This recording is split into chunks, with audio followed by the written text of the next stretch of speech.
ladies and gentlemen, the Palace Press Officer, Undersecretary Claire Castro. Magandang araw, Malacanang Press Corps. Pilipinas, handa na para sa ASEAN 2026. Nagpahayag ng kahandaan si Pangulong Ferdinand R. Marcos Jr. para sa ASEAN 2026 kung saan ang Pilipinas ang magsisilbing host country. Sa kanyang plenary intervention kaninang tanghali sa nagpapatuloy na 47th ASEAN Summit sa Malaysia, binigyan diin ni Pangulong Marcos Jr. na nakatuon sa practical, inclusive at measurable initiatives ang pag-host ng Pilipinas sa ASEAN sa susunod na taon. Nagpahayag din si Pangulong Marcos Jr. sa patuloy na pagsulong sa legasiya ng ASEAN. Ayon kay Pangulong Marcos Jr., layunin umano ng Pilipinas na makamit ang ASEAN Vision 2045. Nagpaabot ng pasasalamat si Pangulong Marcos Jr. sa Malaysia para sa kanilang mainit na pagtanggap sa bansa at isang mainit na pagbati rin sa Timor-Leste bilang bagong kasapi ng ASEAN. Nagpaabot din ang Pangulo ng pakikiramay sa Thailand kasunod ng pagpanaw ni dating Queen Sirikit. Binigyan diin ni Pangulong Marcos Jr. ang kahalagahan ng ASEAN centrality sa pagtataguyod ng katatagan at pagtutulungan sa rehiyon.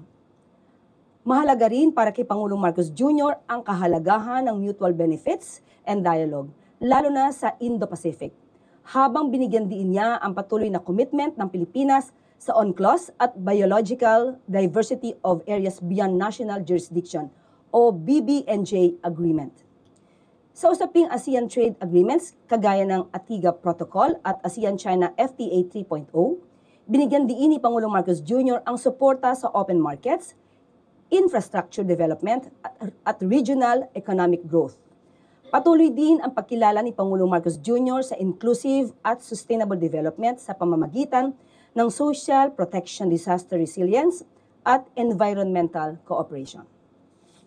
At maaari na po akong tumugon sa inyong mga katanungan. Unang tanong mula kay Marie Sumali, GMA 7. Good afternoon, ma'am. Ma'am, with regards naman po sa bilateral meetings this morning, could you share with us the key takeaways and some major agreements and commitments reached during the bilateral meetings of the President with Cambodia, Canada, and Thailand, or kung pwede rin yung iba pang naabutan? Opo, sa ngayon, ang maibibigay ko lamang sa inyo ay ang kanyang ang naging bilateral meetings with Cambodia, Thailand, and Canada. Unahin po natin ang Cambodia. Ang dalawang leaders po ay diniscuss po ang upcoming Philippine chairship sa darating na Asian Summit sa susunod na taon.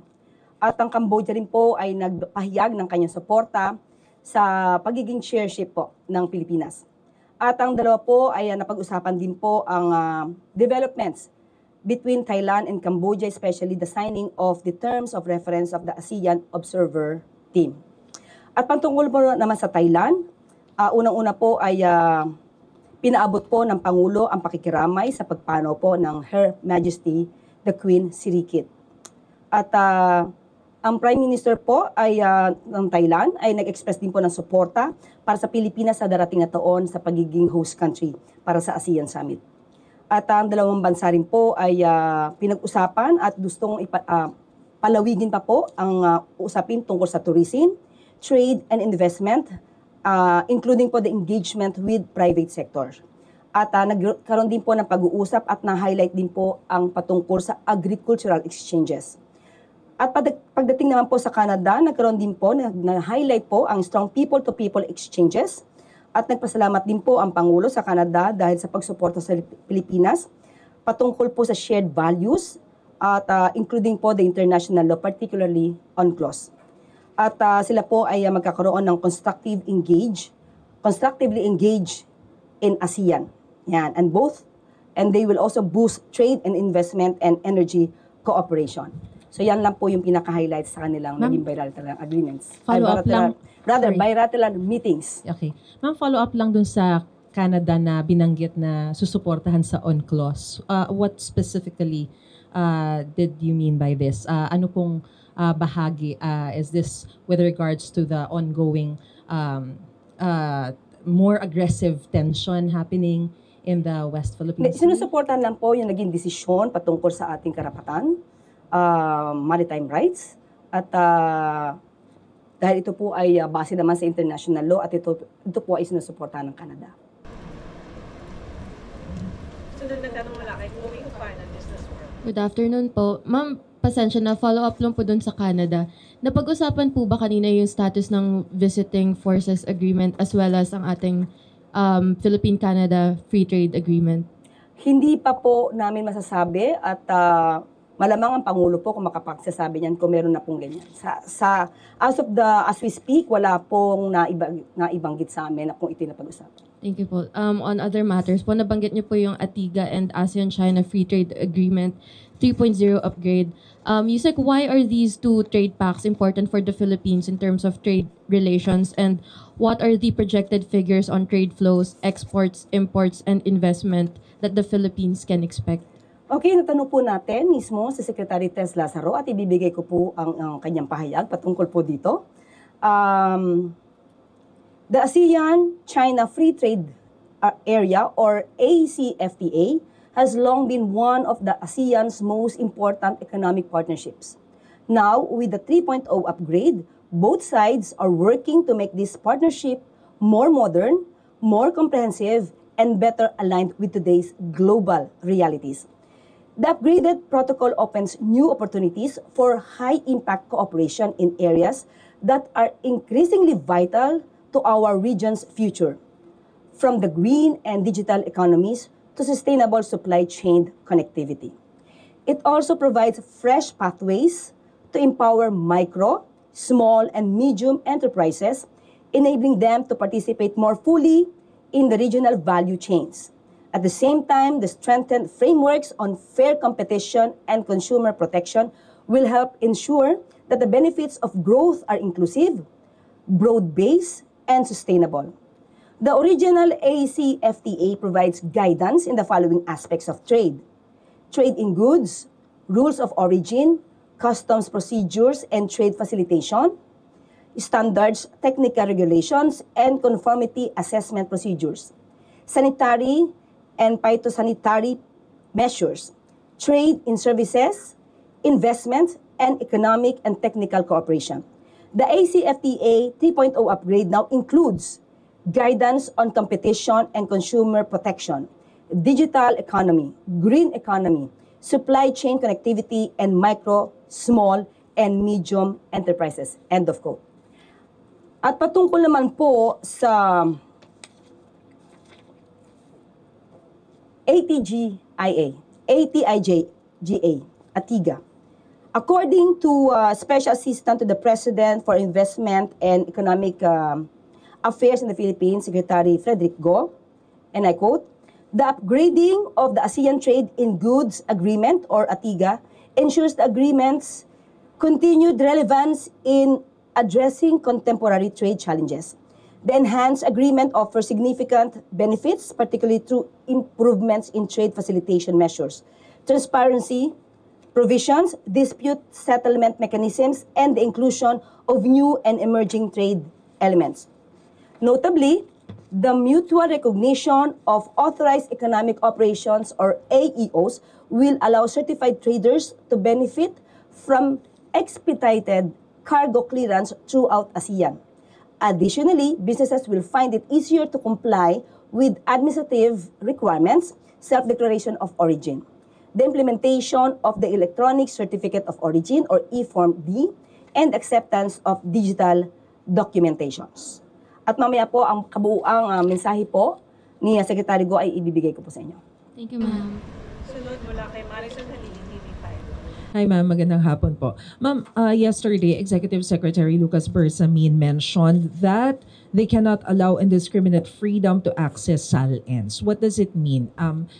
Will the President is still willing to provide a copy of SALN to the public, or pipili na lang ba kung kanino ibibigay? Ano pong ibig sabihin ni E.S. Bersamin when he mentioned that SALNs can be used as a weapon to government officials? Unang-una, nagsalita na po ang Pangulo at siya po ay handa naman pong ibigay at ipakita ang kanyang SALN sa proper authority at meron naman po na tayong rules or procedure na inilahad ang ombudsman. At sinabi din naman po dito na lahat ng request for SALN ay pagbibigyan, pero may mga certain guidelines po na ibinigay ang ombudsman. So, ang ehekutibo po ay tutugon dito.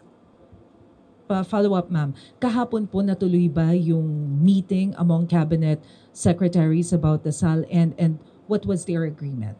Yes, kahapon po nagkaroon lamang po sila ng informal meeting at napag-usapan nga po na ito na sila na may tutugon base dun po sa procedure ng ombudsman. At yun na rin po ang sinabi ng ni ES Bersamin na hindi pwedeng magamit ito indiscriminately to, let's say, political attacks or whatever na paaaring maka-discredit sa mga public officials. But still, nandiyan naman po ang procedure na inilahad ng ombudsman at ang bawat isa naman po ay tutugon dito.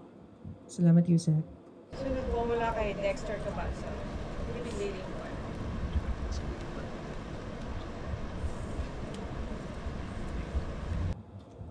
Good afternoon po, Yusek. Ombudsman Remulla said na he wanted a review of the drug war cases during the administration of President Duterte.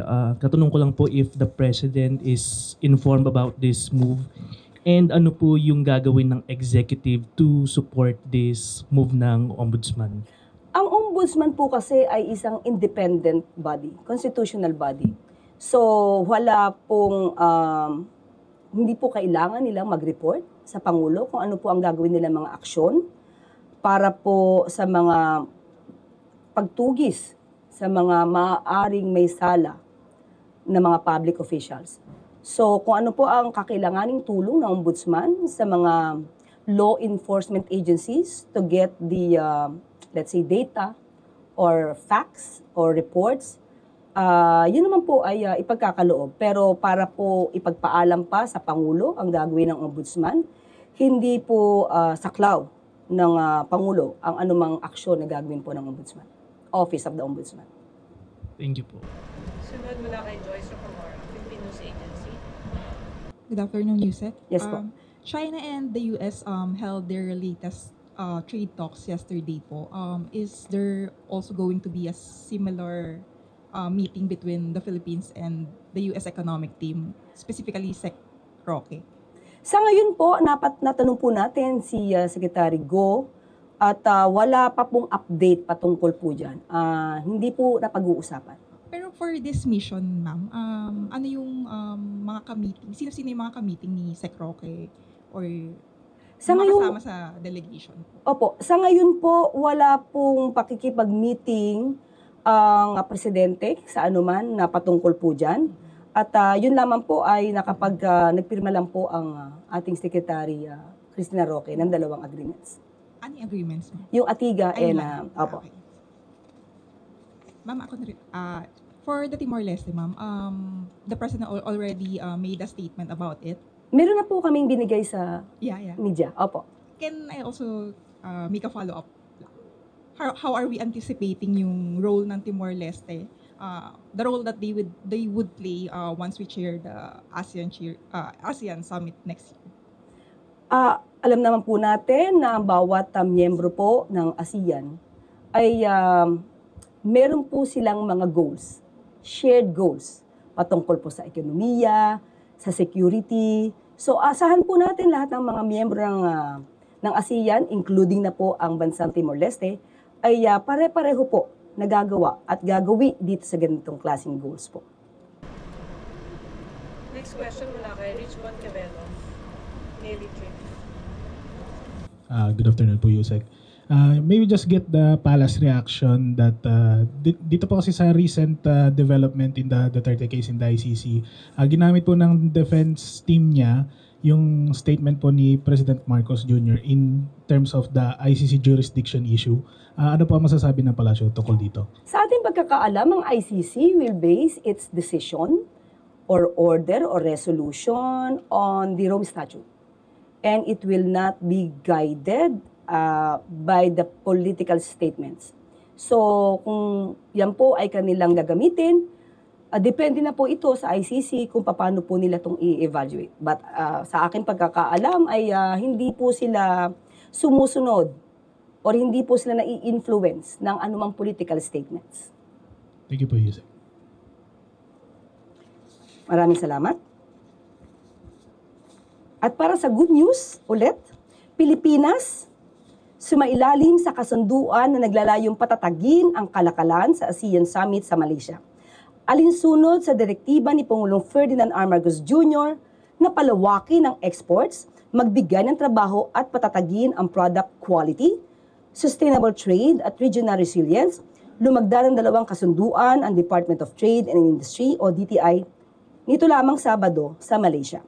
Kasalukuyang nasa Kuala Lumpur ang Pangulo para magpatuloy o nagpapatuloy ng 47th ASEAN Summit at related summits kasama si DTI Secretary Cristina Roque at ilan pang kabinete nito.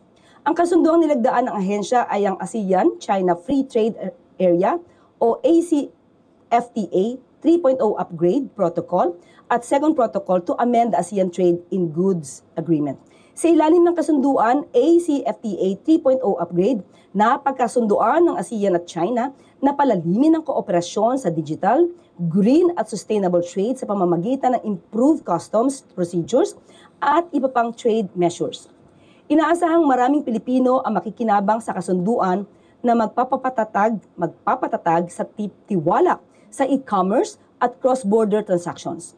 Samantala, ang ATIGA Second Protocol naman, naglalayong i-modernize ang framework ng ASEAN para sa free flow of goods sa rehiyon. Ang mga nasabing kasunduan ay ilan lamang sa mga bunga ng matagumpay na partisipasyon ni Pangulong Marcos Jr. sa ASEAN Summit sa Malaysia. At dyan po nagtatapos ang ating press briefing. Magandang araw para sa bagong Pilipinas.